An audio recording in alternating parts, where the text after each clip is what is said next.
हैं जितना हो सके। और मैं एमडी नवाब आपको एजुकेशन पॉइंट में स्वागत करता हूं सही बच्चों का। आशा है कि सब कुशल मंगल होंगे। चलिए, बहुत अच्छी बात है कि कुशल मंगल हैं आप। और कमेंट बहुत सारे बच्चों का आ रहा है। दीपांशु कुमार, हेलो भैया जी। और विशाल भाई हैं, और है आपके पीयूष भाई हैं, और बाकी बच्चे जुड़ रहे हैं। दीपक भाई भी हैं। चलिए, बहुत अच्छी बात है, सही बच्चे लाइव जुड़ जाएं। जितने भी, क्या आवाज़ सभी के पास क्लियर जा रही है? जरा बताइएगा मुझे, क्लियर जा रही है? चैप्टर का नाम देख ही सकते हैं आप। चैप्टर कौन सा है? 9th क्लास का सोशल साइंस का सपोर्ट मेटेरियल हम करवा रहे हैं, वन्य समाज और उपनिवेशवाद के बारे में। कौन सा? उपनिवेशवाद के बारे में। इन सब के बारे में कल मैंने वीडियो में सबको बताया भी था। सितारे भाई हैं हमारे, और दीपक कुमार भी हैं। चलिए, बहुत अच्छी बात है। अनीता देवी, ऋषिका बहन भी आ गई है। चलिए, बहुत अच्छी बात है। सही बच्चे लाइव जुड़ जाएं जल्दी, फटाफट जल्दी जुड़े। कृष्णा, अमित भाई भी जुड़ चुके हैं। बिल्कुल भाई, बहुत सारे बच्चे जुड़ रहे हैं, बहुत अच्छा लग रहा है मुझे। क्या सही बच्चे एक्साइटेड हैं कि हाँ, वन्य समाज और उपनिवेशवाद के बारे में जानने के लिए? चलिए, बहुत अच्छा लगा मुझे कि सही बच्चे जुड़ रहे हैं। बहुत अच्छा, बहुत अच्छा। क्या वीडियो क्लियर जा रही है सही बच्चों के लिए? देखिएगा, वीडियो क्लियर सही जा रही है सही बच्चों के पास? बिल्कुल, वीडियो क्लियर जा रही है सही बच्चों के लिए, देखिएगा। चलिए, स्टार्ट करते हैं हम अपने लाइव में कि कौन सा चैप्टर है, कौन सा नहीं है, और इसमें कुछ सीखने की और जानने की भी कोशिश करते हैं, है ना।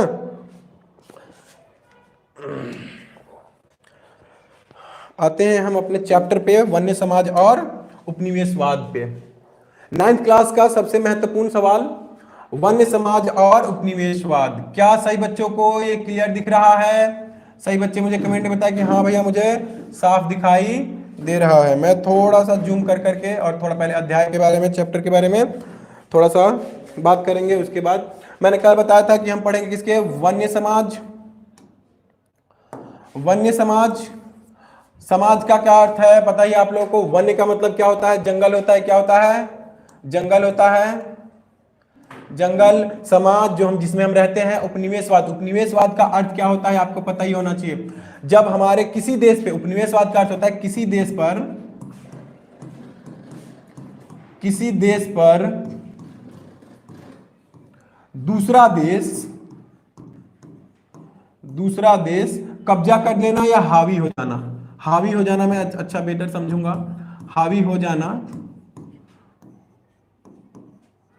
उपनिवेशवाद का। जैसे भारत के ऊपर किसने? अंग्रेजों ने कब्जा कर रखा था। बिल्कुल बात सही, तो हम उस बारे में पढ़ेंगे। तो उस समय में, यानी कि जब अंग्रेजों ने कब्जा कर रखा था इस देश पर, तो उस समय में हमारा वन्य समाज कैसे जी रहा था, उसी के बारे में हम आज पढ़ने जा रहे हैं। ये 9th का सबसे महत्वपूर्ण चैप्टर है। चलिए, मैं थोड़ा इसको इरेज करके और आपको और चीजों की जानकारी दूंगा कि इसमें, इस चैप्टर में आखिर है क्या क्या।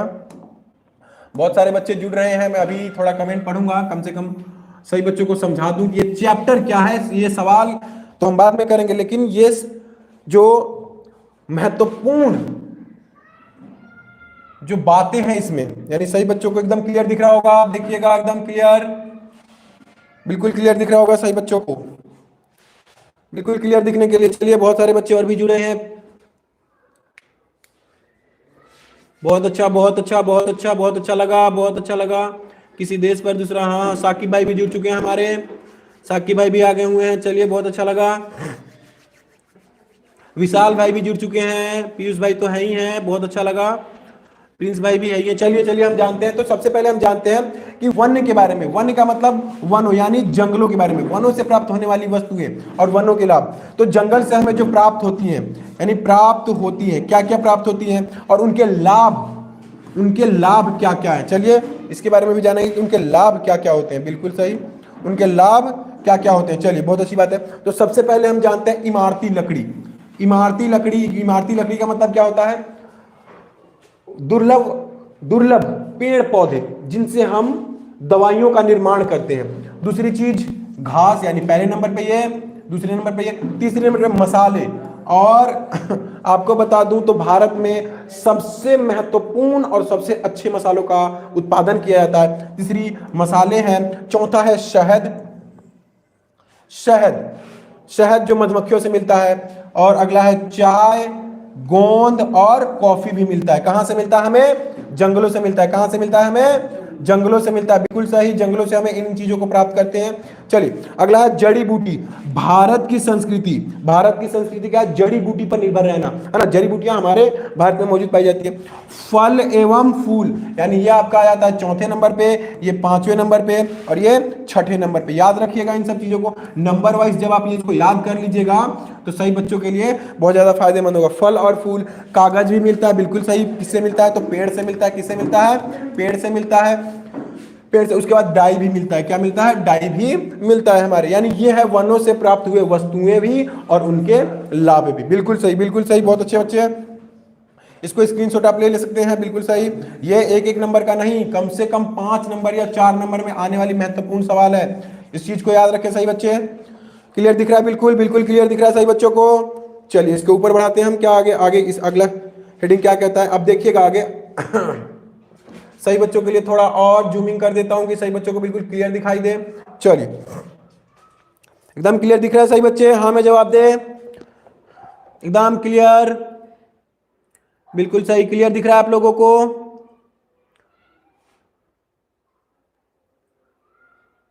हाँ चलिए बहुत अच्छा, सही बच्चों को क्लियर दिखाई दे रहा है एकदम, है ना। कोई नेटवर्क का झंझट नहीं, कोई कुछ नहीं, बस आप लोग शांतिपूर्वक देखते जाइए। अब देखिए वृक्षों, वृक्षों का मतलब क्या होता है? पेड़ों, पेड़ों को की बड़ी पैमाने पर कटाई वनोन्मूलन, यानी वनोन्मूलन का मतलब क्या होता है? पेड़ों को खत्म करना, पेड़ों को खत्म करना। वनोन्मूलन का मतलब होता है पेड़ों को खत्म करना। इसको देखिएगा थोड़ा सा, इसमें अलग ही छपाई हो चुकी है।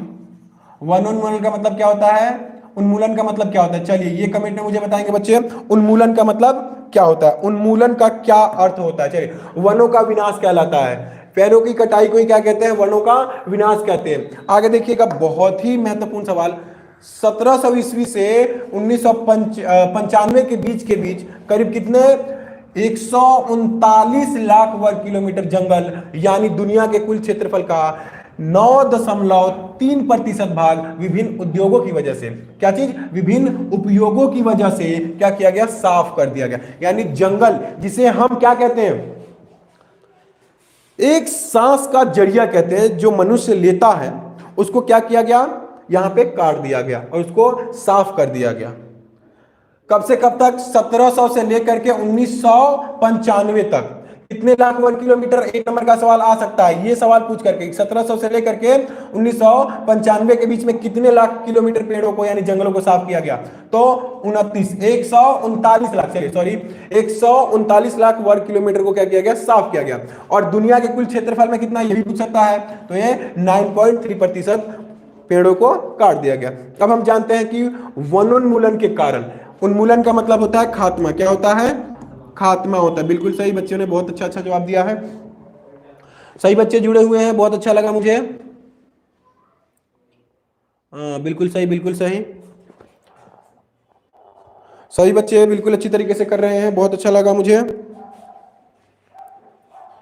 चलिए आप आगे देख सकते हैं, इसमें आगे क्या क्या आपके सामने मैं लेके आ रहा हूं। ये औद्योगिक यानी कि वनोन्मूलन के कारण, वनोन्मूलन के कारण, कि वनोन्मूलन के क्या क्या कारण थे। बिल्कुल सही, आप देख सकते हैं इसमें कि वनोन्मूलन के क्या क्या कारण हो सकते हैं। बिल्कुल सही।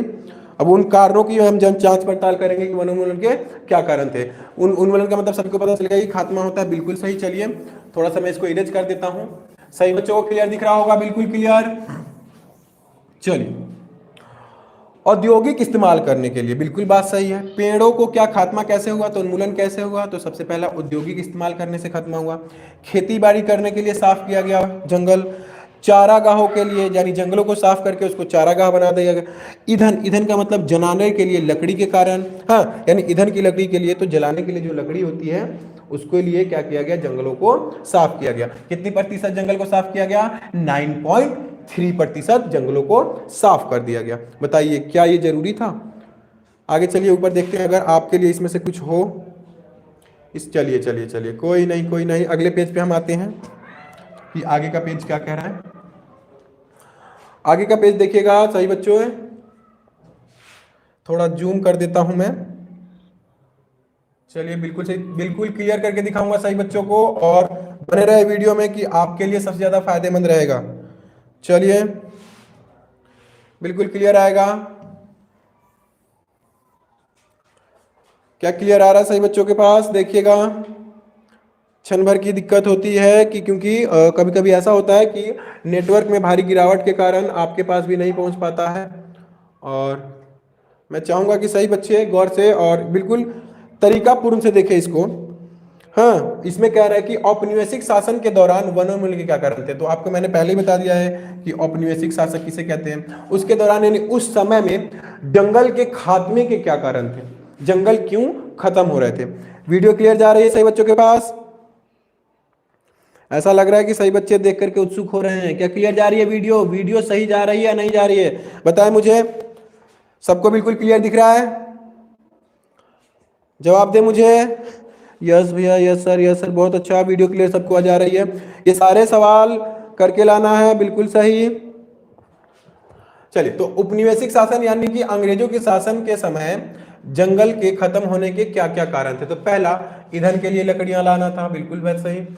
जलावन के लिए लकड़ियां, व्यापारिक कृषि उत्पादन को बढ़ावा देना था, इसके कारण से व्यापारिक कृषि उत्पादन को बढ़ावा देना था।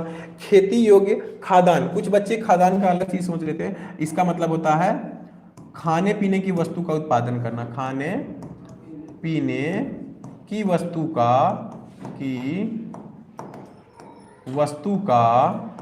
उत्पादन। याद रखिएगा, खाने पीने की वस्तु का उत्पादन यानी खाद्यान्न का अर्थ ये होता है। खाद्यान्न का अर्थ, कुछ बच्चे कुछ अलग ही सोच ले, खादों के बारे में सोच लेते हैं। तो इसमें देखो, देखिए, खाद्य आवश्यकताओं को पूरा करने के लिए भूमि की बढ़ती आवश्यकता थी, भूमि की बढ़ती आवश्यकता, इसलिए अगला है राजस्व को बढ़ाने के लिए। आप देखिए, सबसे मेन हेडिंग हमारा ये है राजस्व। राजस्व का मतलब होता है राज्य के लिए कर। क्या होता है? राज्य के लिए कर, यानी राज्य को सबसे ज्यादा कर किससे मिलता है? खेती बाड़ी से मिलता है। तो राजस्व को बढ़ाने के लिए यानी कर को बढ़ाने के लिए, टैक्स इसे इंग्लिश में कहते हैं, टैक्स को बढ़ाने के लिए जहाज व रेलवे लाइन के निर्माण के लिए, आपको पता ही होना चाहिए जहाजों में पहले लकड़ियों का इस्तेमाल होता था। रेलवे लाइन में सबसे पहले आपको पता है कि रेलवे पटरी के नीचे जो बिछाई जाती है, लकड़ी का फट्टा जो बिछाया जाता है, वो सबसे ज्यादा पहले किसका लगाया जाता था? लकड़ियों का लगाया जाता है। तो उसके लिए, इनके निर्माण के लिए, औद्योगिक उत्पादन के लिए, कच्चे माल की आवश्यकता को पूरा करने के लिए, देखिए औद्योगिक इस्तेमाल में क्या होता था? लकड़ियों को, किसको? लकड़ियों को कच्चे रूप में इस्तेमाल किया जाता था, इसलिए भी होता था। हाँ, आगे वैज्ञानिक वानिकी या बागान व्यवस्था के लिए भी इसको ज्यादा से ज्यादा काटा गया था, किसको? जंगल को। अगला, रोपण फसलों की मांग को पूरा करने के लिए भी मांगा गया हुआ था, किसको? रोपण फसलें। अब मुझे फसल बताएंगे कि रोपण फसलें कौन कौन सी होती है, कमेंट में बताएं मुझे कि रोपण फसलें कौन कौन सी होती है। चलिए मुझे बताएं कमेंट में रोपण फसलें कौन कौन सी होती है। मैं इसको थोड़ा ऊपर करता हूं, पहले इरेज कर देता हूं।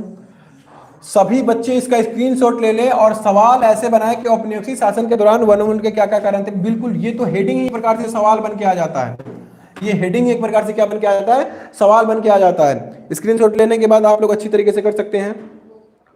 चलिए ऊपर करता हूं, अब जरा छोटा थोड़ा कर देता हूं कि सही बच्चों को दिख जाए। चलिए, क्या देख सकते हैं आप? पूरा वीडियो बिल्कुल क्लियर दिख रहा है आपको? दिख रहा है सही बच्चों को? चलिए, इसको आप देखिएगा, बिल्कुल क्लियर दिख रहा है सही बच्चे? हाँ में जवाब दे। लग रहा है मुझे तैमूर खान भी हैं और साकिब भाई भी हैं। ओके ओके पीयूष, हाँ चलिए सही बच्चे। थोड़ा सा ये ऐसा क्यों लग रहा है कि सही बच्चों को क्लियर नजर नहीं आ रहा होगा, लेकिन मुझे ऐसा लगता है कि नेटवर्क से थोड़ा झिझक है। लेकिन क्या मुझे क्लियर दिख रहा है? मेरे को तो क्लियर उतना साफ नहीं दिख रहा है, लेकिन आप मुझे बताइएगा कि सही बच्चों को क्लियर दिख रहा है मोबाइल पे या किसी और चीज़ पे। नहीं तो मैं थोड़ा सा इसको बड़ा करके और आपको एक हेडिंग के तौर पे मैं बता देता हूं कि क्या है नहीं है। अब देखिएगा, वन कानूनों के प्रभाव, वन कानूनों के प्रभाव, वन कानूनों के प्रभाव। अब बिल्कुल क्लियर दिख रहा होगा सही बच्चों को, देखिएगा गौर से। वन कानूनों के प्रभाव, चलिए बिल्कुल सही। अब बिल्कुल क्लियर नजर आ रहा होगा सही बच्चों को? दिखाइए, मुझे क्लियर आ रहा है बिल्कुल।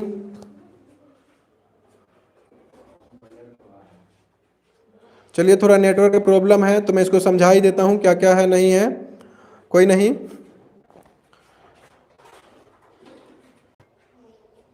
अब देख सकते हैं थोड़ा सा ब्लर आ रहा है, ऐसा लग रहा है कि ब्लर आ रहा है, लेकिन अब बिल्कुल क्लियर दिख रहा है, अब बिल्कुल क्लियर दिख रहा है। चलिए थोड़ा नेटवर्क में प्रॉब्लम आ जाता है क्योंकि अभी सभी संडे संडे का दिन है तो सभी ज़्यादातर इस्तेमाल करते हैं नेट का। तो अब देख सकते हैं थोड़ा छोटा करके, और मैं थोड़ा थोड़ा यानी वन कानूनों के प्रभाव क्या पड़े लोगों के ऊपर, मैं इसको थोड़ा सा आपको जायजा देता हूँ। पहला क्या कह रहा है देखिएगा जरा गौर से। पहला कह रहा है इस कानून के लागू होने के बाद, देखिएगा वन कानून के आने के बाद क्या हुआ कि कानून के लागू होने के बाद ग्रामीणों की, किसकी, ग्रामीणों के लगभग प्रत्येक गतिविधि जैसे घर बनाने के लिए लकड़ी काटना, शिकार करना, मछली पकड़ना, पशुओं को चराना, शहद इकट्ठा करना, कंदमूल इकट्ठा करना यानी कि फल फूल इकट्ठा करना, महुआ आदि व अन्य वनोत्पाद जमा करना है, क्या हो गया था, एक प्रकार से गैर कानूनी हो गया था। यानी जहां पे वो रह रहे हैं उसमें ही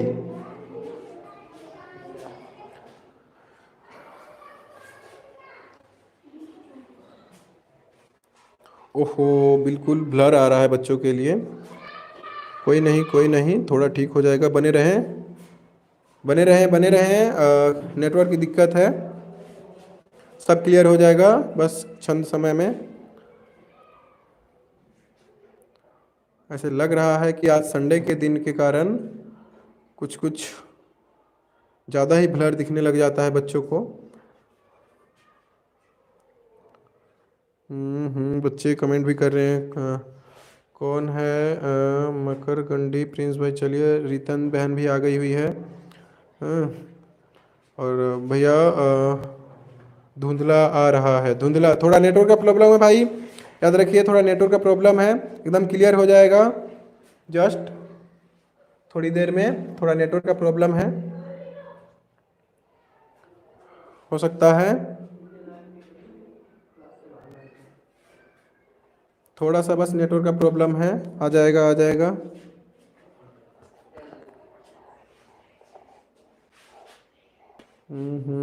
प्रिंस पीयूष प्रिंस कितने 9th के बच्चे हैं, ओहो अब देखिए अब बिल्कुल क्लियर आ गया, सही बच्चे देखिए जरा क्लियर आ गया होगा। तो मैं इसमें बताने की क्या कह रहा था कि वन कानून आते ही क्या हो रहा है, इस कानून के लागू होने के बाद ग्रामीणों की लगभग प्रत्येक गतिविधि जैसे घर बनाने, घर बनाने के लिए जंगल से ही चीज लाएंगे, लकड़ी काटना लकड़ी भी जंगल से लाएंगे, शिकार कहाँ करेंगे, जंगल से ही करेंगे, हाँ मछली पकड़ेंगे जंगल में, जो जल होगा नदी होगा उसमें पकड़ेंगे, पशुओं को कहाँ चराएंगे, जंगल में ही चराएंगे, शहद कहाँ से इकट्ठा करेंगे, जंगल से ही करेंगे, है ना, कंदमूल इकट्ठा करेंगे जंगल से ही, फल कहाँ से लेंगे, जंगल से ही, महुआ कहाँ से बीनेंगे, जंगल से ही, है ना। तो वनोत्पादन जमा करना क्या बन गया था, गैर कानूनी बन गया था। किसने ये कानून लागू किया था, तो अंग्रेजों ने, बिल्कुल बात सही है, इसको कंफर्म समझ में, ये पहला हेडिंग है।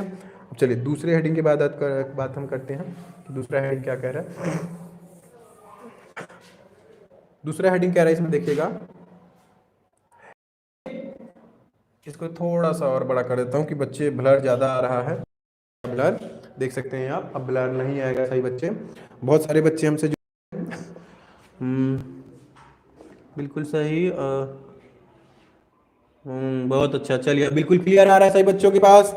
चलिए अब देखिए हेडिंग यह है, ये एक आम बात थी कि पुलिस के सिपाही और वन संरक्षक का क्या मतलब होता है, जो जंगल को बचाते हैं, जंगल की हिफाजत करते हैं। वन संरक्षक लोगों का शोषण करते थे, क्या करते थे, चाहे वो पुलिस के सिपाही, पुलिस हो, सिपाही हो या वन संरक्षक हो, किसका शोषण करते थे लोगों का शोषण करते थे। वे उनसे मुफ्त भोजन मांगते थे, क्या करते थे, मुफ्त भोजन मांगते थे कि हमें मुफ्त भोजन चाहिए। अगर सही बच्चों को क्लियर दिख रहा होगा,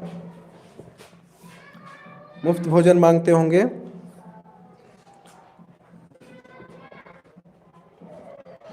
हाँ फिर से ब्लर हो गया, फिर से ब्लर हो गया, तो ऐसा करते हैं बेटा, बहुत ज़्यादा नेटवर्क का प्रॉब्लम आ रहा है और नेटवर्क शायद चल ही नहीं रहा है, तो कल यहीं से स्टार्ट करते हैं हम, क्योंकि आपको साफ ना दिखाई दे तो फिर क्या फ़ायदा। चलिए आवाज़ मेरी जा रही होगी, कल हम इसी टाइम पे 8 बजे से शुरू करेंगे लाइव क्लासेस, और लाइव क्लासेस में आए जरूर।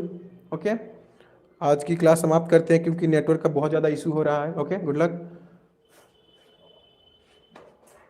यार ये क्या हो रहा है यार।